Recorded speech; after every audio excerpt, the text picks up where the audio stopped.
walls have been blackened and the floor is a mess. You have tears upon your shoulder, you wear sorrow for a dress. You've stumbled upon emptiness and emptiness has stumbled upon you. You have novels on your bookshelf, stories in your home. This is a story about Nico. The beginning of Nico's story starts in the South LA County Animal Shelter. Shelters are generally the end of a lot of animals' stories, but for Nico, it is the beginning. The first 6 years of this deaf Dogo Argentino's life are unknown. We can only tell of his life by the physical cues on his body.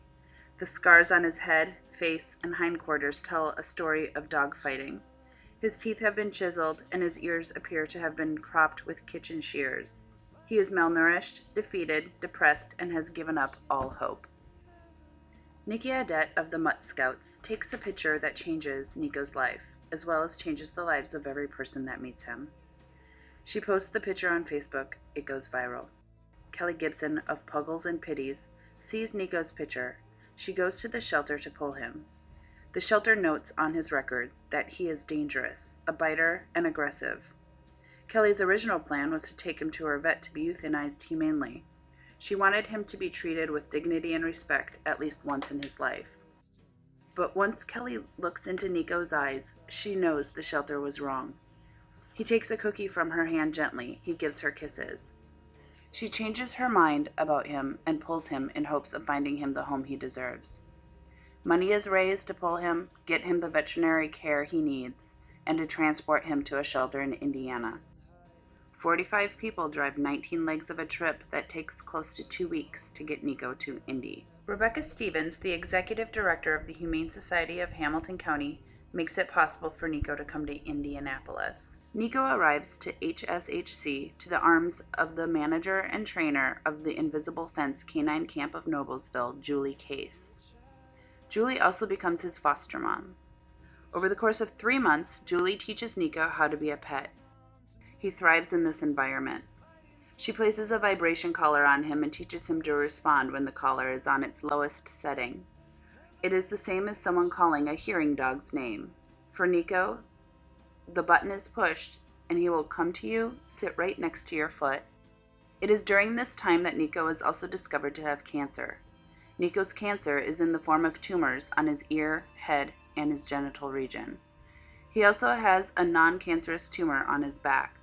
All of these tumors are removed, and he is ready for a home. Bridget and Melissa are looking for a dog when they come across a picture and story of Nico on HSHC's webpage. They make arrangements to visit. They fall in love with him.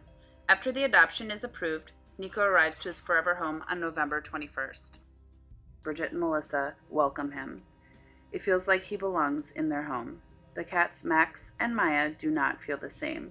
The cats live separately from Nico until they can be integrated properly. That takes about 1 month. During this time, Julie comes by a few times for training sessions. Nico recognizes her immediately. His tail wags and he licks her face. The first year Nico's in his home, he experiences many new things. Snow and cold weather, something he's never seen before. He does not know what to do with the snow, so he runs through the backyard licking the snow off the ground. He especially loves trying to catch snowballs or digging for them if he misses catching them. He loves to chew on bones. He can chew through anything, Kongs, toys, balls, so bones it is. The biggest surprise for Melissa and Bridget is that Nico is just a cuddler. All he wants to do is lay with his head in your lap.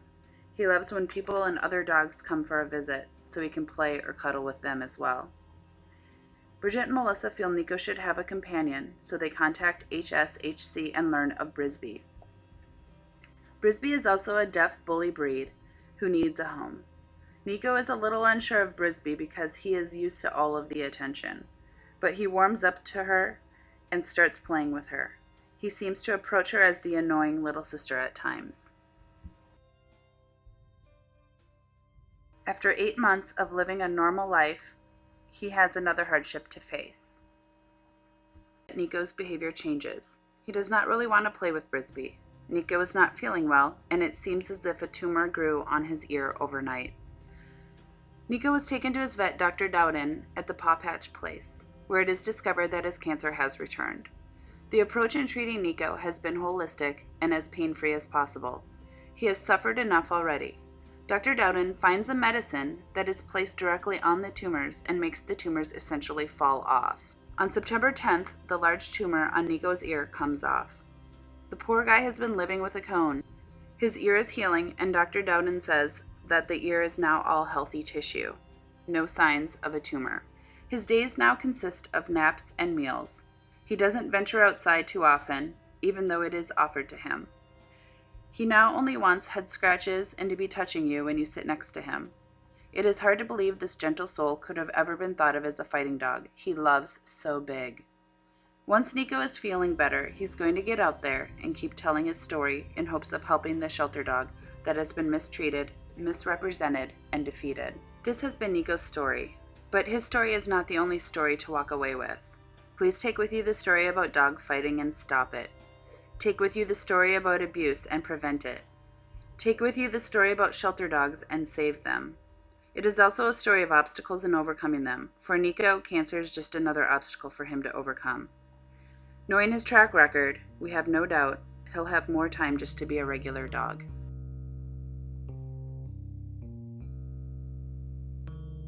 I don't claim to be righteous, I don't claim to know a thing about how you should live your life or the songs that you should sing. I'm just a lonesome singer up on the stage tonight, trying to find a decent melody and maybe give this world some light.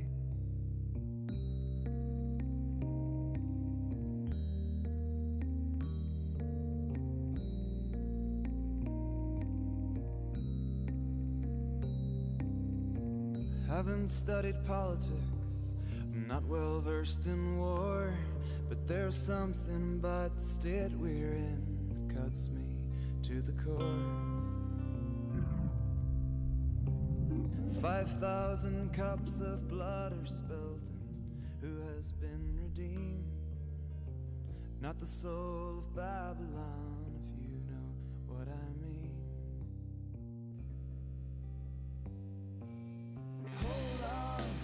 Hold on to your hearts. We're almost at the part where the good guy wins.